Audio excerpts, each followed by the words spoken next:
사랑하는 청년 여러분, 반갑습니다. 온라인으로 계속 하다 보니까 온라인도 조금씩 익숙해져가는 그런 우픈 상황을 우리가 맞이하고 있습니다.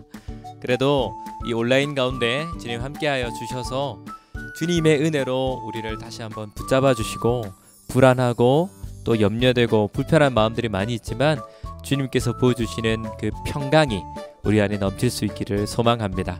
오늘 이 시간에도 우리 함께 기쁨으로 주님을 찬양하며 나아가면 좋겠는데요, 여러분들이 있는 자리에서 불편하지 않다면 함께 박수치고 함께 목소리 높여서 주님을 찬양할 수 있으면 좋겠습니다. 우리 이 시간 맡기신 그 길을 좀 새로운 찬양일 수 있는데 함께 우리 익히고 배우면서 찬양할 수 있으면 좋겠습니다.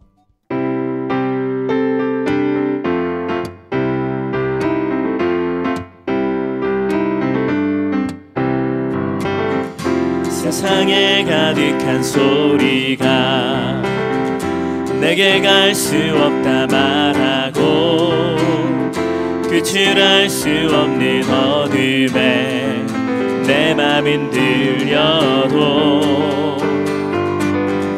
반복된 수많은 실수가 나를 주저하게 만들고, 감당하지 못할 두려움이 내 맘을 꺾어도, 세상의 소리에 흔들릴 때도 순종하며 가네. 그의 길 위에 메마른 내 삶에 그우신 사랑 내 안에 머금고, 나의 실패 속에 넘어질 때도 순종하며 가네. 그의 길 위에 들으신 그곳에 온 맘을 두어 걸어가네. 맡기신 그 길을 우리 처음부터 다시 찬양합니다. 세상에 가득한 소리가, 세상에 가득한 소리가 내게 갈 수 없다 말하고, 끝을 알 수 없는 어둠에 내 맘 흔들려도,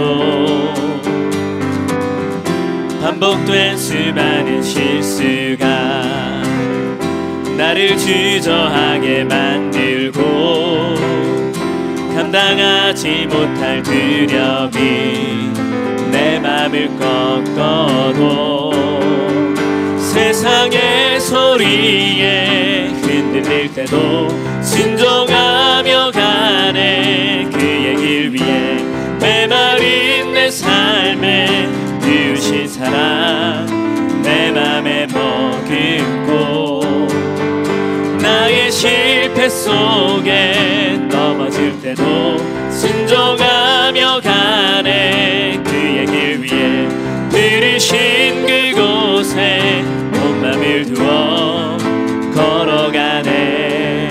맡기신 그 길을, 세상의 소리에, 세상의 소리에 흔들릴 때도 순종하며 가네. 그의 길 위에 메마른 내 삶에 그우신 사랑 내 안에 머금고, 나의 실패 속에 넘어질 때도 순종하며 가네. 그의 길 위에 들으신 그곳에 온 맘을 두어 걸어가네.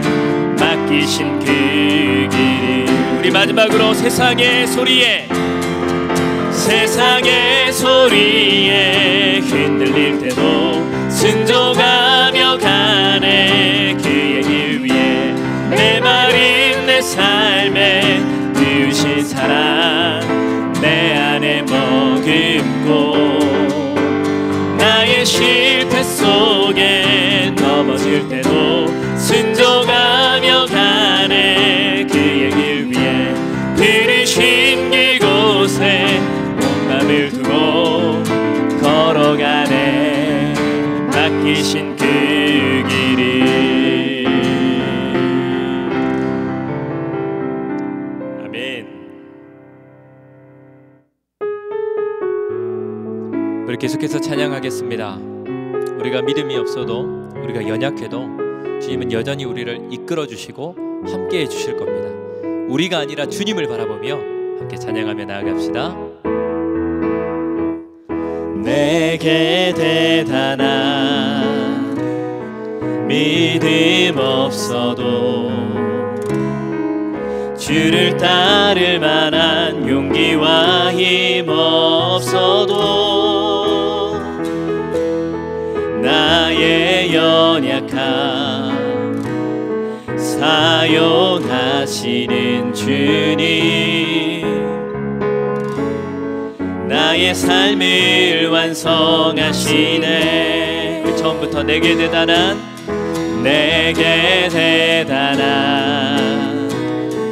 믿음 없어도 주를 따를 만한 용기와 힘 없어도 나의 연약함 사용하시는 주님, 나의 삶을 완성하시네. 모든 생활 속에 주와 동행하네. 말하지 않아도 나의 맘을 아시네. 날 위해 보이신 사랑이 오늘도 날 살게 하시네. 나를 이끄시는 주님만 따라가네. 나의 하루를 지켜주시고 주의 사랑 안에 자라가게 하시네. 나의 믿음을 사용하시는 주님, 나의 삶을 기대하시네. 모든 생활 속에 주와 동행하네. 말하지 않아도 나의 맘을 아시네. 날 위해 보이신 사랑이 오늘도 날 살게 하시네. 나를 이끄시는 주님만 따라가네.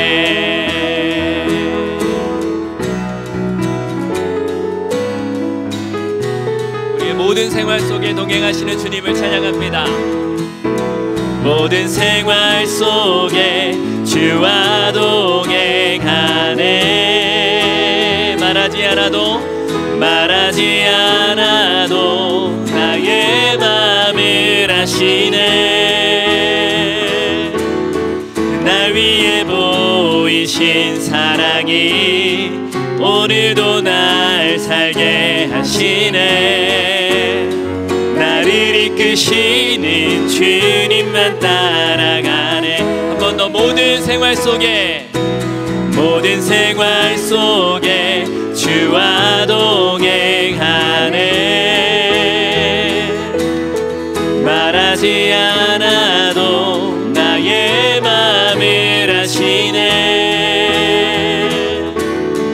날 위해 보이신 사랑이 오늘도 날 살게 하시네. 나를 이끄시는 주님만 따라가네. 나를 이끄시는 주님만 따라가네. 나를 이끄시는 주님만 따라가네. 아멘. 우리 함께 이 시간 말씀을 좀 기대하면서 함께 좀 기도하며 나아갔으면 좋겠습니다. 주님, 오늘 이 시간도 우리와 함께 하여 주셔서 주님의 말씀을 들려주십시오. 주님의 음성을 듣게 하여 주옵소서. 주님의 말씀이 내 귓잔등에만 머무는 것이 아니라 내 마음과 내 심령과 내 삶에까지 향할 수 있게 하여 주시옵소서라고 우리 마음을 모두어서 함께 기도하고 목사님이 기도하고 우리 말씀 가운데로 나아가도록 하겠습니다. 함께 기도하겠습니다. 살아계신 주님, 오늘도 주님의 말씀 앞에 우리가 섰습니다. 비록 우리가 온라인상이지만 주님, 성령을 통하여서 주님의 자녀들에게, 주님의 백성들에게 말씀하여 주시옵소서. 주님의 뜻을 보게 하여 주옵소서. 그냥 들려지는 소리가 아니라 하나님의 마음, 하나님의 말씀으로 듣게 하여 주옵소서. 그 말씀 우리의 마음과 우리의 삶과 우리의 호흡 가운데 있게 하여 주셔서 주님의 뜻으로 살아가는, 주님의 말씀 안에 머무는 우리 청년들의 삶의 순간들이 될 수 있도록 주님 함께 하여 주옵소서. 들려지는 말씀들을 깨닫게 하여 주옵소서. 살아내는 자들이 되게 하여 주시옵소서. 살아계신 아버지 하나님, 우리도 우리를 주의 말씀 앞에 세워주셔서 감사합니다. 우리가 우리의 뜻으로 살지 않고 우리의 생각대로 살지 않고 오직 주님의 말씀대로 살아가기를 소망하오니 주님, 오늘 이 시간 주님의 말씀을 듣게 하여 주시옵소서. 주님의 마음을 느끼게 하여 주시고 주님의 생각을 보게 하여 주옵소서. 그래서 우리의 삶의 순간들마다 하나님의 뜻을 드러내며 살아가는 우리 청년들이 다 될 수 있도록 오늘 이 시간도 주님 말씀 가운데 역사하시고 좌정하여 주시옵소서. 특별히 주님, 주님의 말씀을 잘 깨달을 수 있는 지혜가 있게 하여 주옵소서. 들을 수 있는 귀가 열리게 하여 주시옵소서. 그래서 주님의 말씀이 그냥 이 순간을 때우고 지나가는 것이 아니라 우리의 삶과 우리의 마음과 우리의 믿음을 변화시키고 자라게 하는 복된 주님의 말씀, 생명의 양식이 되게 하여 주시옵소서. 함께하여 주시며 은혜를 베풀어 주실 살아계신 하나님을 기대하오며 살아계신 우리 주 예수 그리스도의 이름으로 감사하며 간절히 기도드리옵나이다. 아멘.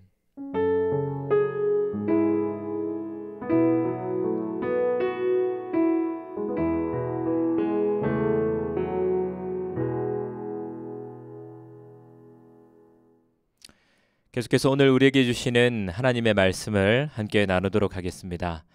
우리 계속해서 마가복음의 말씀을 보고 있는데요. 오늘 우리에게 주시는 하나님의 말씀은 마가복음 6장 14절부터 29절까지 말씀입니다. 신약성경 마가복음 6장 14절부터 29절까지 제가 봉독해 드리도록 하겠습니다. 여러분들이 있는 자리에서 하나님의 말씀을 펼쳐서 주님의 말씀을 귀와 또 눈으로 그리고 마음으로 함께 나눌 수 있으면 좋겠습니다. 14절부터 제가 여호와의 말씀을 나누도록 하겠습니다. 이에 예수의 이름이 드러난지라 헤롯 왕이 듣고 이르되 이는 세례 요한이 죽은 자 가운데서 살아났도다. 그러므로 이런 능력이 그 속에서 일어나느니라 하고 어떤 이는 그가 엘리야라 하고 또 어떤 이는 그가 선지자니 옛 선지자 중에 하나와 같다 하되 헤롯은 듣고 이르되 내가 목벤 요한 그가 살아났다 하더라. 전에 헤롯이 자기가 동생 빌립의 아내 헤로디아에게 장가든 고로 이 여자를 위하여 사람을 보내어 요한을 잡아 옥에 가두었으니 이는 요한이 헤롯에게 말하되 동생의 아내를 취한 것이 옳지 않다 하였음이라. 헤로디아가 요한을 원수로 여겨 죽이고자 하였으되 하지 못한 것은 헤롯이 요한을 의롭고 거룩한 사람으로 알고 두려워하여 보호하며 또 그의 말을 들을 때에 크게 번민을 하면서도 달갑게 들음이러라. 마침 기회가 좋은 날이 왔으니 곧 헤롯이 자기 생일에 대신들과 천부장들과 갈릴리의 귀인들로 더불어 잔치할세. 헤로디아의 딸이 친히 들어와 춤을 추어 헤롯과 그와 함께 앉은 자들을 기쁘게 한지라. 왕이 그 소녀에게 이르되 무엇이든지 내가 원하는 것을 내게 구하라. 내가 주리라 하고 또 맹세하기를 무엇이든지 내가 내게 구하면 내 나라의 절반까지라도 주리라 하거늘. 그가 나가서 그 어머니에게 말하되 내가 무엇을 구하리이까? 그 어머니가 이르되 세례 요한의 머리를 구하라 하니 그가 곧 왕에게 급히 들어가 구하여 이르되 세례 요한의 머리를 소반에 얹어 곧 내게 주기를 원하옵나이다 하니 왕이 심히 근심하나 자기가 맹세한 것과 그 앉은 자들로 인하여 그를 거절할 수 없는지라. 왕이 곧 시위병 하나를 보내어 요한의 머리를 가져오라 명하니 그 사람이 나가 옥에서 요한을 목베어 그 머리를 소반에 얹어다가 소녀에게 주니 소녀가 이것을 그 어머니에게 주니라. 요한의 제자들이 듣고 와서 시체를 가져다가 장사하니라. 아멘. 네, 오늘 우리에게 허락된 이 말씀은요, 세례 요한의 죽음, 세례 주는 자, 세례자 요한의 죽음을 우리에게 보여주고 있습니다. 그런데 이 내용이 지금까지 흘러왔던 흐름, 문맥으로 볼 때는 좀 갑작스럽다는 느낌을 받게 됩니다. 세례 요한은 1장에서 예수님의 등장을 예고하는 역할을 다 하고 끝난 줄로만 알았는데, 그동안 예수님의 여정을 마가복음은 계속 보여주다가 갑자기 등장하는 그런 생뚱맞은 사건처럼 우리에게 비추어집니다. 하지만 오늘 이 사건은 생뚱맞은 사건이 아닙니다. 예수님의 제자들이 예수님께로부터 파송받아서 귀신을 쫓아내고 회개의 복음을 증거하고 또 그 일을 놀랍도록 이루는 역사들이 막 나타나기 시작하거든요. 그래서 그 복음 전파와 회개의 선포, 그리고 이 치유의 역사로 인해서 예수님의 이름이 유명해지고 또 점점점 드러나면서 발생하게 되는 에피소드를 우리에게 보여주고 있는 겁니다. 그러니까 우리가 어제 심었던 씨앗이 언제 그렇게 자라난지 모르는 것처럼 예수님과 제자들을 통해서 이 땅에 뿌려진 그 하나님의 나라라는 씨앗이 점점 자라나서 그것을 알지 못하는 자들에게도 예수님의 이름이 전해지고 알려지고 깨달아지게 되었다는 것을 보여주고 있다는 겁니다. 따라서 오늘 본문은 예수님과 무관한, 전혀 상관없는 갑자기 등장한 생뚱맞은 본문이 아니라 오히려 더 예수님으로 인해서, 그리고 예수님을 떠오르게 하는 그런 사건이라는 것을 우리가 알게 됩니다. 특히 마가는요, 이 예수님의 이름이 드러남으로써 그 마음이 서늘해진 한 사람을 클로즈업해서 우리에게 보여주고 있는데요. 그 사람은 바로 분봉왕 헤롯 안티파스입니다. 분봉왕이라는 것은 그 지역의 진짜 왕이 아니라 로마의 황제가 식민지 모두를 통치할 수 없잖아요. 그래서 대신 통치를 맡긴 사람이 바로 분봉왕입니다. 물론 헤롯이 그 갈릴리 지역, 자기가 다스리는 지역에서는 뭐 거의 진짜 왕처럼, 실제 왕처럼 그렇게 군림하고 살았지만 실제 왕은 아니었고 헤롯은 분봉왕이었습니다. 그런데 그 헤롯이 소문으로만 들려오는 예수의 이름으로 인해서 자기가 죽였던 그 세례 요한이 살아난 것이라고 생각하기 시작합니다. 그 전부터 헤롯은 자기를 따르는 무리, 헤롯 땅이라고 하는 사람들로부터 저 예수의 소문을 익히 들어왔거든요. 예수가 이랬다더라, 예수가 저랬다더라, 이 일을 행했다더라 하는 소문을 익히 들어왔었습니다. 그런데 이제는 그에게서 들려오는 이 예수의 능력이 마치 세례 요한이 살아있을 때, 세례 요한이 생전에 보여주었던 그 놀라운 영향력과 같이 그가 하나님께 속한 자라고 하는 인상, 강렬한 인상을 전해 주었기 때문입니다. 이런 착각에 더욱 불을 붙인 게 있다면 다른 사람들의 평가 때문이었는데요. 사람들이 예수님을 향해서 이렇게 말했습니다. 저 예수가 선지자 엘리야가 살아 돌아온 것이다. 혹은 저 예수는 옛 선지자 중에 한 사람이 다시 살아난 것이다 라는 얘기를 막 사람들이 떠드는 겁니다. 그러니까 이런 다른 사람들의 평가 때문에 예수님께서 보여주시는 일들이 하나님께 속한 자만이 보여줄 수 있는 일, 하나님의 선지자만이 보여줄 수 있는 일이라는 그런 생각을 들게 만들었다는 거죠. 그만큼 놀라운 일들인 겁니다. 그래서 그런 소문을 들은 헤롯은 내가 목 베어서 죽였던 그 세례 요한이 살아났구나, 이렇게 생각할 정도였다는 겁니다. 그렇다면 여러분, 우리는 생각해 봐야 됩니다. 도대체 세례 요한은 어떤 사람이었기에 사람들이 그를 보고 그런 얘기들을 하고 헤롯은 심지어 예수님을 보면서 세례 요한을 떠올렸을까? 세례 요한은 대체 어떤 사람이었을까? 우리가 이 사실을 생각해 봐야 합니다. 오늘 본문을 보니까 마가가 이런 우리의 마음을 알기라도 하는 듯 마치 영화나 드라마에서 과거의 장면을 떠올리는 그런 회상씬을 보여주는 것처럼 헤롯이 세례 요한과 어떤 일이 있었는지를 우리에게 보여줍니다. 그래서 세례 요한은 어떤 사람이었는가 하는 것을 우리에게 알게 해줍니다. 그 회상의 장면으로 돌아가 보는데 어디로 가냐면 마가복음 1장으로 가는 겁니다. 마가복음 1장에 보면 예수님께서 갈릴리 가버나움에 계신 때가 있었거든요. 그 갈릴리 가버나움에 예수님께서 계실 때쯤에 헤롯이 어떤 일을 벌였냐면 자기 동생 빌립의 아내인 헤로디아라고 하는 여인과 결혼하는 일이 벌어졌습니다. 여러분, 듣기만 해도 문장이 좀 어색하지 않습니까? 자기 동생의 아내와 형이 결혼을 했단 말입니다. 어색한 일이죠. 헤롯은 동생이 살아있을 때, 자기 동생 빌립이 살아있을 때 자기의 제수, 그러니까 동생의 아내인 헤로디아를 아내로 삼았습니다. 불륜이고 아마도 분봉왕이라고 하는 그 권력을 가지고 강압적으로 강제로 억지로 그렇게 결혼을 했던 것 같습니다. 그런데 이어지는 오늘 본문 6장 19절 말씀에 보면 이 헤로디아, 여인이었던 헤로디아가 자기의 이 결혼이 옳지 않다고 지적하는 요한을 원수처럼 여겼다 얘기하거든요. 이걸 보면 헤롯과 헤로디아가 아마도 부당한 사랑, 빠지면 안 되는 사랑, 사람이라면 그렇게 하면 안 되는 일을 행하고 말았음을 생각하게 됩니다. 그러니까 헤롯과 헤로디아가 부당한 사랑에 빠졌고 결국 둘이 그 관계를 참지 못하고 일을 저질러 버렸다라는 거죠.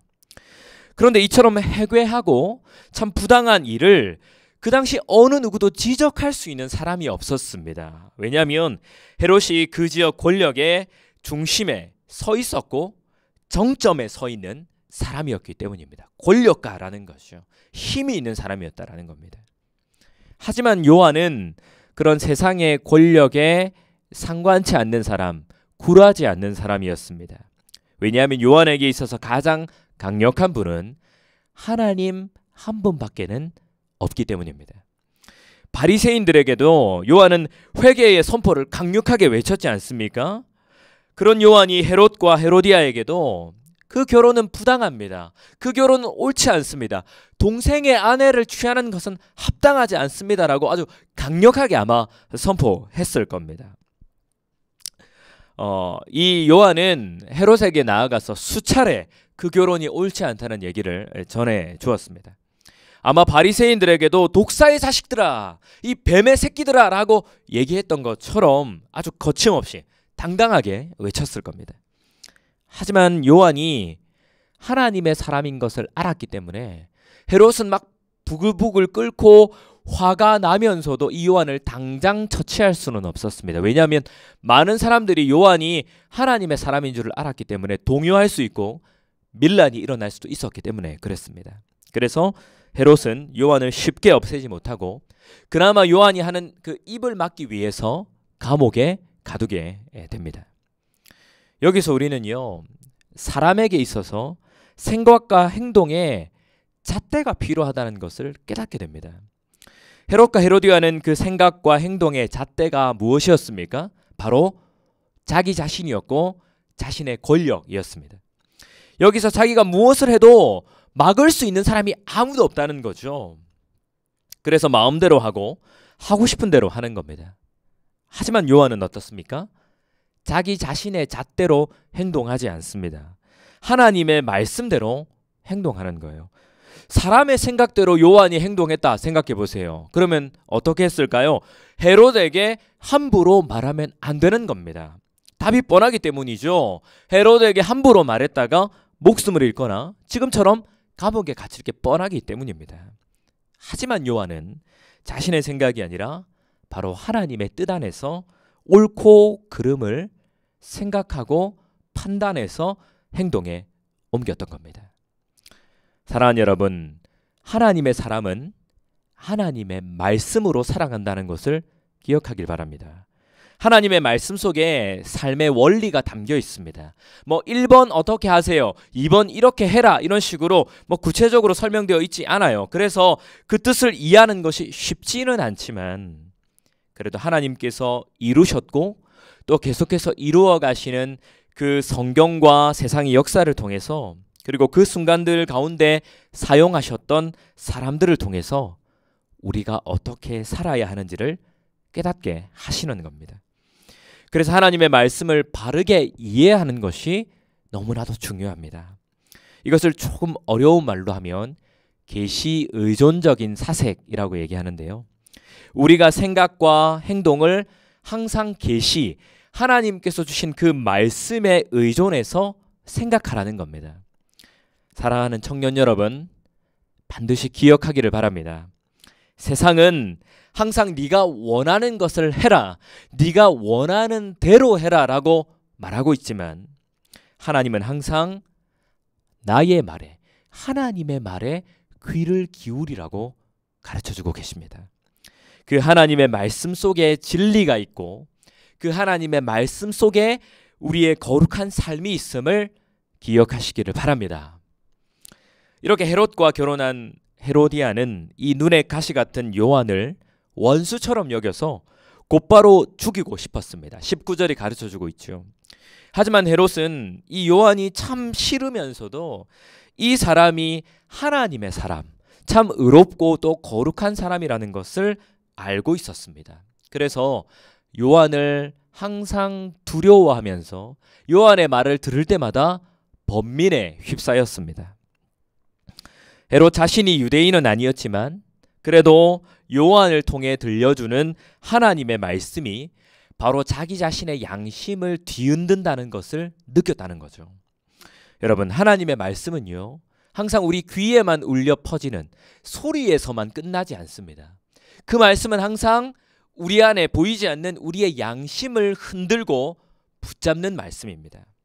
하나님은 항상 말씀으로 사람의 마음을 살피십니다.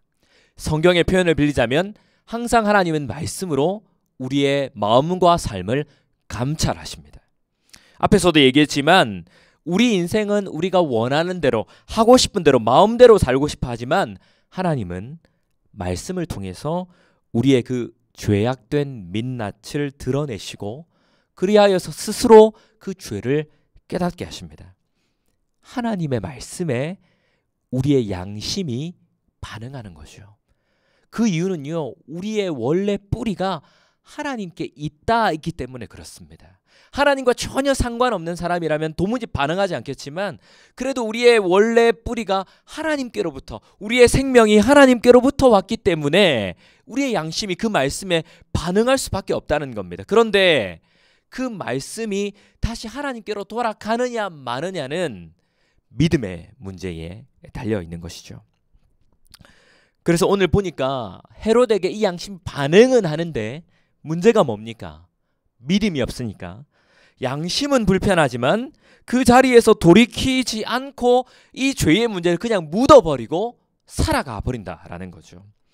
그 양심대로 실행할 수 있는, 살아갈 수 있는 믿음과 능력과 의지가 없으니까 요한의 말을 아무리 들어도 자신의 삶을 돌이킬 수가 없다라는 겁니다. 그런데 여러분, 우리에게도 이처럼 헤롯과 같은 모습이 있을 수 있습니다. 하나님의 말씀은 달갑게 들으면서도 마음의 결정과 삶의 행동은 나타나지 않는 겁니다. 혹은 더디게 이루어진다라는 거죠. 갈등만 하는 겁니다.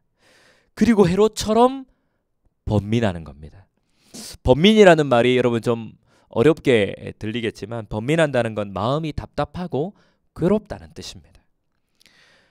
우리가 그런 거죠. 말씀은 달게 듣습니다. 아, 그렇지. 그래, 옳은 말씀이야. 맞아. 그렇게 살아야지 하면서 살지를 못한다는 거예요. 왜냐하면 그 말씀을 들음과 삶 사이에는 결정하고 행동해야 되는 그 마음의 순간이 있는데 그 마음의 순간에서 우리가 마음이 답답하고 괴롭고 갈등한다는 거예요. 아까 표현을 빌리면 번민한다라는 거예요. 우리에게 그런 모습이, 헤롯과 같은 모습이 있을 수 있다는 겁니다. 우리도 말씀이 찾아오면 하나님의 뜻과 거룩함이 생각이 나면서 갈등하고 있습니까? 어찌하면 고칠 수 있을까 고민하십니까, 여러분? 혹시 여러분 너무나도 이 갈등이 싫어서 그냥 무시해버리고 살아가고 있지는 않습니까? 이제 익숙해져 버린 이런 마음들, 내 마음 한구석에 헤롯처럼 묻어버리고 내 마음속 깊숙한 곳이니까 하나님도 모르시겠지 하면서 그냥 덮어놓고 살아가고 있지는 않습니까? 사랑하는 여러분, 이렇게 하나님의 말씀이 우리의 마음을 번민하게 한다면, 마음이 답답하고 고민하게 한다면 그것이 말씀에 우리의 양심이, 우리의 마음이, 우리의 심령이 반응하는 것입니다.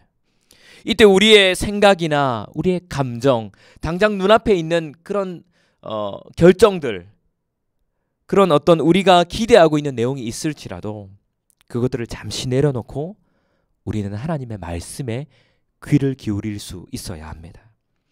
잠잠히 기도하면서 생각해야 하는 겁니다.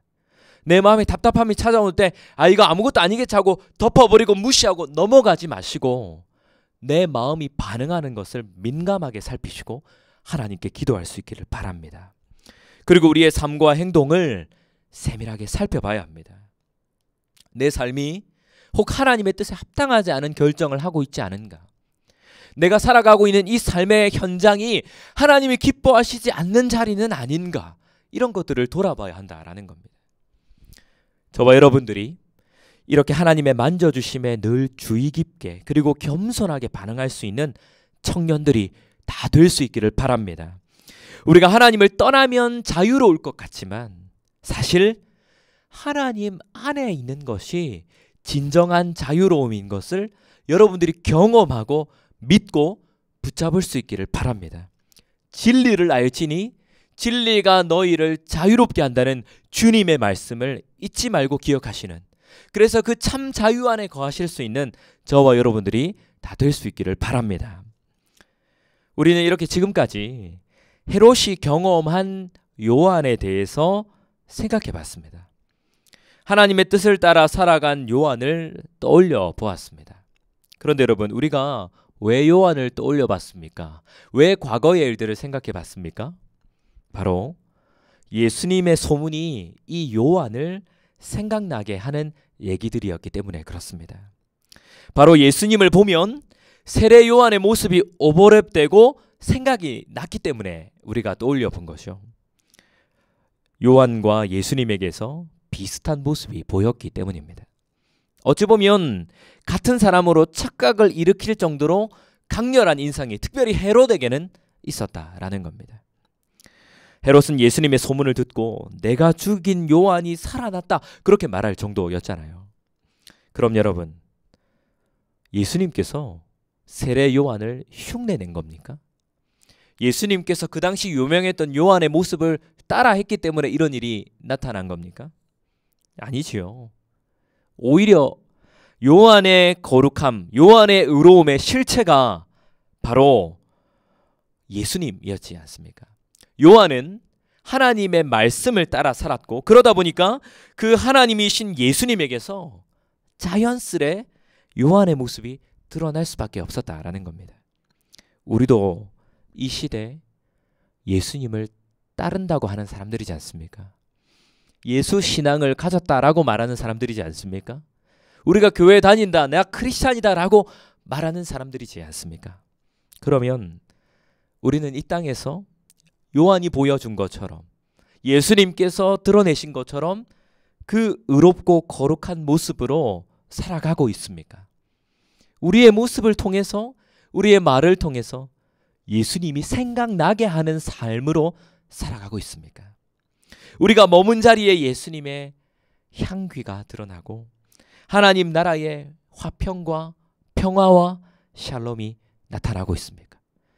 아니면 혹시 내가 서 있는 자리에서 오히려 분쟁이 일어나고, 내가 서 있는 자리에서 오히려 시기와 다툼이 일어나고, 내가 서 있는 자리에서 더할 것도 없이 세상의 가치가 드러나고 있는 모습으로 살아가고 있지는 않습니까? 사랑하는 여러분, 우리를 통해서 어두워진 이 세상 가운데 예수님의 빛이 드러날 수 있기를 소망합니다. 그런데 안타깝게도 오늘날 교회의 모습들, 예수님의 빛을 드러내기보다 평화와 화평을 이루기보다 더 분쟁하고 갈등하는 모습이 많이 있지 않습니까? 그 사람들은 도대체 왜 그럴까? 교회 다닌다고 말하면서 크리스찬이라고 말하면서 왜 그럴까 하는 생각이 저와 여러분들에게 드십니까? 여러분, 그 문제 그들만의 문제가 아닙니다. 바로 우리의 문제이고 이 땅에 온 교회의 문제입니다. 여러분,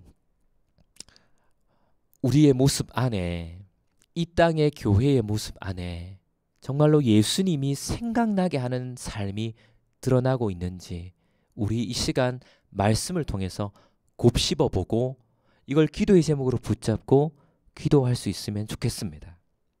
오늘 본문 마지막에 보면요, 요한은 결국 헤롯과 헤로디아에 의해서 죽임을 당하게 됩니다. 헤롯이 벌인 잔치, 자기의 그 생일 잔치 때 헤로디아의 딸이 멋진 춤을 추거든요. 그래서 요한이 얘기합니다. 헤롯이 얘기합니다. 네 춤이 너무 멋지다. 너무 아름답다. 이 춤을 내가 선물 받았으니 네가 내게 요구하는 것이 무엇이든 간에 어쩌면 이 나라의 절반이라도 내가 네가 달라는 대로 주겠다라고 말합니다. 그때 이 헤로디아의 딸이 헤로디아를 찾아가서 말하죠. 무엇을 구할까요? 헤로디아가 말합니다. 나의 원수 같은 그자 요한의 목을 구해라. 그래서 그 딸이 급히 달려가서 헤롯에게 요한의 목을 달라고 구하는 겁니다. 하지만 요한을 두려워했던 헤롯이 쉽게 그 일을 허락해 줄 수 없었는데 이미 자기가 사람들 앞에서 내뱉은 말이 있기 때문에 어쩔 수 없이 그 일을 허락하고 결국에는 요한은 감옥에서 목을 베어서 죽임을 당하게 됩니다. 그런데 여러분, 이 죽음 사사로운 죽음입니까? 별거 아닌 죽음입니까? 가벼운 죽음입니까? 한낱 춤값으로 팔리고만 그런 죽음에 불과합니까? 그렇지 않습니다.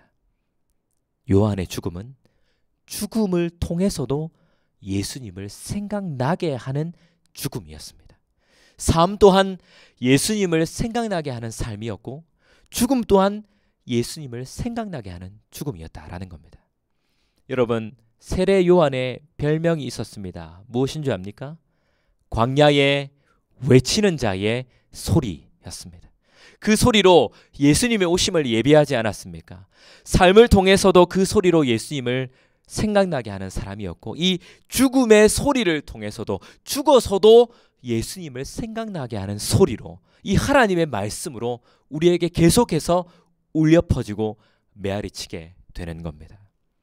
사랑하는 청년 여러분, 우리의 삶이 하나님의 사랑과 주 예수 그리스도를 생각나게 하는 삶이 될 수 있기를 주님의 이름으로 바랍니다. 주님의 이름으로 도전합니다. 쉽지 않은 삶이겠지만, 쉽지 않은 우리의 삶의 순간들이겠지만 그 작은 삶의 순간들을 통해서도 주님을 드러내실 수 있는, 주님을 생각나게 할 수 있는 저와 여러분들이 다 될 수 있기를 바랍니다. 세상이 원하는 길이 아니라 바로 하나님께서 원하시는 삶을 살아드릴 수 있는, 그래서 우리의 삶을 통해 하나님이 드러나고 예수님이 생각나는 그런 삶을 살아가는 저와 여러분들이 다 될 수 있기를 우리 주님의 이름으로 간절히 바라고 바라겠습니다. 우리 말씀을 기억하면서 함께 찬양하고 기도할 수 있으면 좋겠습니다. 우리가 삶을 살아가다 보면 주님의 말씀이 들려오지만 그렇게 살아가지 못할 때가 참 많습니다. 마치 헤롯 같은 모습인 거죠. 번민하고 덮어두고 살아가게 됩니다. 그래서 우리의 믿음과 우리가 살아가는 삶이 하나 되지 못할 때, 괴리가 느껴질 때 참 힘겨운 순간이 찾아오게 되죠. 하지만 여러분 기억하면 좋겠습니다. 하나님께서 우리의 마음을 번민하게 한다는 것은 하나님께서 말씀으로 우리에게 다가오신 것입니다. 우리가 할 일은 다시 한번 겸손하게 주님께 귀를 기울이는 겁니다. 우리 찬양으로 함께 고백하면서 주님, 우리가 다시 한번 주님을 의지하겠습니다. 여전히 우리의 삶은 믿음을 따라가지 못하는 연약한 모습이지만 다시 우리를 새롭게 하시는 말씀으로 찾아오시는 그 주님만을 바라보겠습니다 하는 소망을 담아서 함께 찬양하고 우리 기도하겠습니다.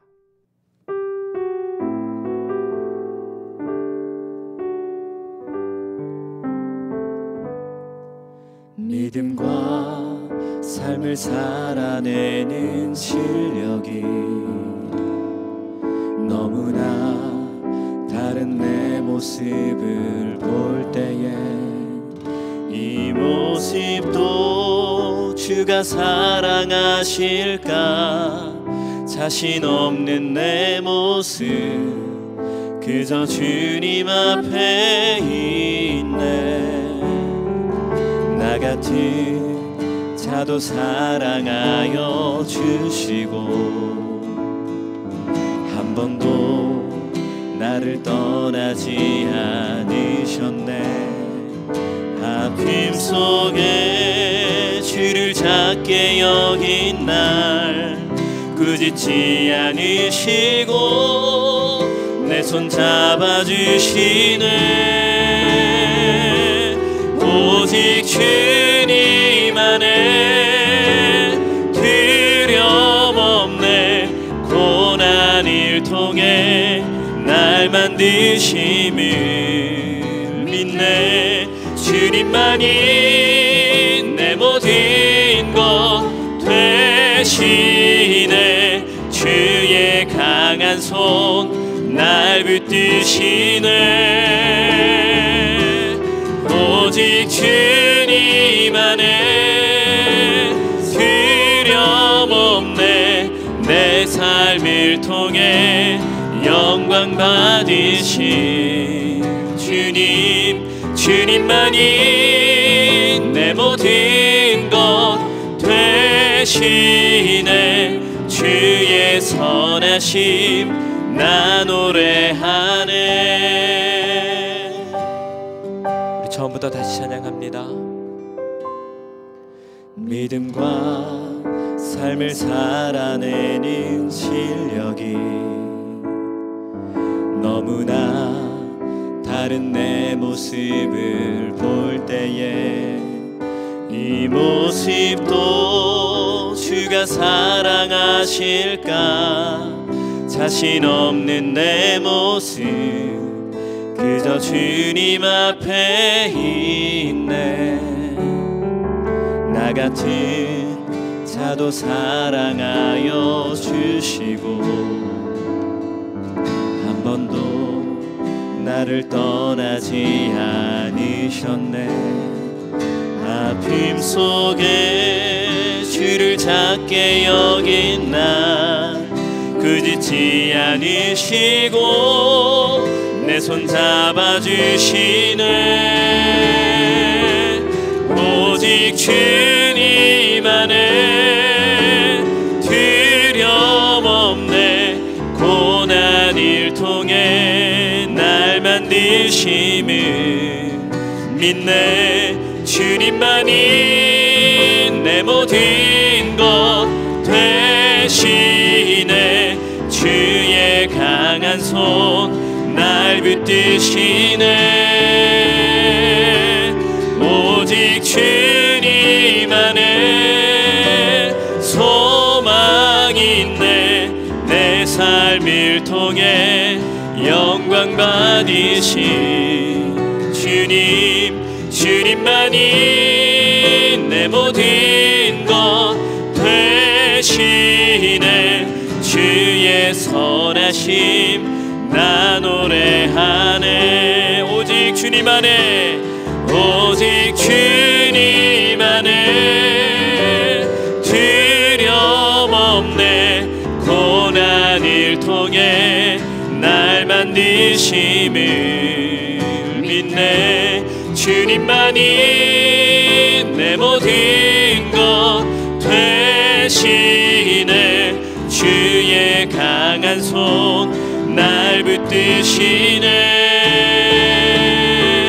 오직 주님 안에 소망이 있네.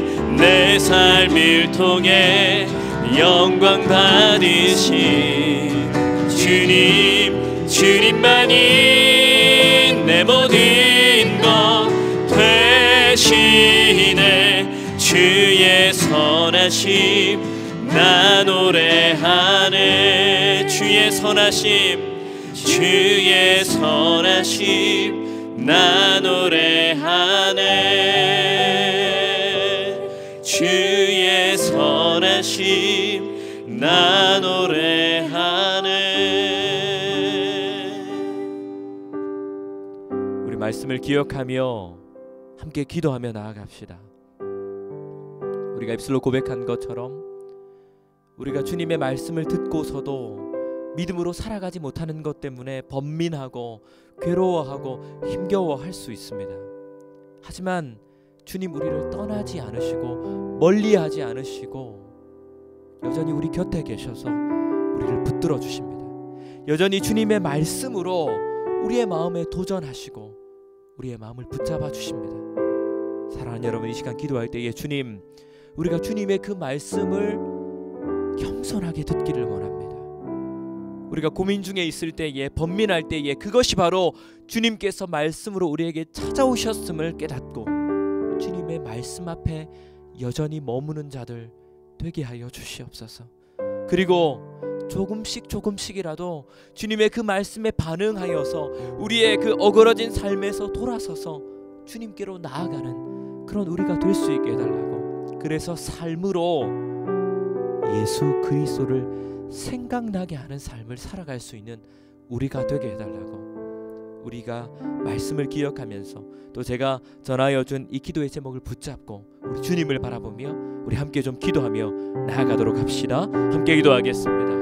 살아계신 아버지 하나님, 오늘도 우리에게 주님의 말씀을 허락하여 주셔서 감사합니다. 주님, 그냥 내 중심으로 살아가는 인생이 아니라 이렇게 주님의 말씀에 귀를 기울여서 주님을 멀리 떠나갔던 어둠 속에 살아가던 우리의 삶의 모습이지만 이 주님의 말씀으로 말미암아, 빛 대신 주님의 말씀으로 말미암아 다시 한번 우리의 삶이 주님의 뜻을 바라보며 주님의 그 나라의 모습을 바라보며 우리의 삶 가운데 그 고민 가운데서 떠나가서 주님의 뜻 안에 머무는 자들이 될 수 있도록 우리를 인도하여 주셔서 감사합니다. 그런데 주님, 우리가 주님의 그 말씀을 볼 때마다 번민하기 쉽습니다. 내 믿음이 내 삶과 같지 않고 내 고백이 내 삶과 같지 않아서 주님 번민하고 괴로워하고 힘겨워할 때가 있습니다. 하지만 주님, 다시 한번 그런 우리를 주님의 말씀으로 붙잡아 주신다는 것을 오늘 기억하였습니다. 주님, 말씀이 우리 가운데 도전되어질 때에, 말씀이 다시 한번 우리의 마음을 붙잡을 때에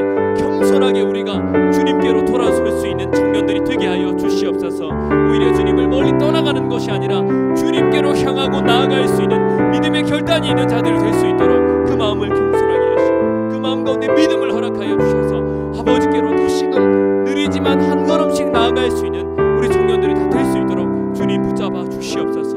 그래서 주님, 그 삶으로 말미암아 예수 그리스도를 생각나게 하는 삶, 주님을 드러낼 수 있는 삶을 살아갈 수 있도록 주님 우리 모두를 붙잡아 주옵시기를 간절히 기도합니다. 이 땅의 교회들 손가락질 받는 삶이 아니라 여전히 어려운 순간을 우리가 살아내고 있지만 다시 한번 주님의 말씀에 깨어나서 우리가 기도하는 대로 그 외의 모습을 통해서 그 외의 존재를 통해서 예수 그리스도를 드러내고 증거하는 삶을 살아갈 수 있도록 아버지 하나님 기억하시고 붙잡아 주시옵기를 간절히 소망합니다. 주님, 이 땅의 교회들에게, 바로 우리들에게 여전히 함께하여 주시옵소서. 여전히 말씀하여 주시옵소서. 함께하여 주옵소서. 살아계신 아버지 하나님, 오늘도 비록 온라인이지만 우리에게 주의 말씀을 허락하여 주셔서 감사합니다. 주님, 우리가 참 말씀을 들을 때마다 느끼는 것은 우리의 믿음이, 또 우리가 듣는 이 말씀과 우리의 삶이 얼마나 떨어져 있는지, 얼마나 동떨어져 살아가고 있는지를 날마다 깨닫게 됩니다. 하지만 주님, 그 자리에서 우리가 좌절하고 그렇게 덮어놓고 끝나버리는 것이 아니라 여전히 그 말씀을 통해서 주님 우리의 마음을 만지시고 붙잡으신다는 것을 기억하여서 다시 겸손하게 주님의 말씀에 귀를 기울일 수 있는 우리 청년들이 되게 하여 주시옵소서. 삶의 모양이 어떠하든 간에, 삶의 어떠한 자리에 우리가 서 있건 간에 주님의 말씀이 들려온다면 바로 그 순간 주님 앞에 서서 우리의 삶을 내어드릴 수 있는 자들이 되게 하여 주시옵소서. 그래서 주님을 알지 못하는 이 땅 가운데, 주님을 볼 수 없는 이 땅 가운데서 우리의 삶을 통해, 교회의 모습을 통해 예수 그리스도를 생각나게 하는 삶으로 살아드릴 수 있는 우리 청년들, 이 땅의 교회들 다 되게 하여 주시옵소서. 주님 간절히 기도합니다.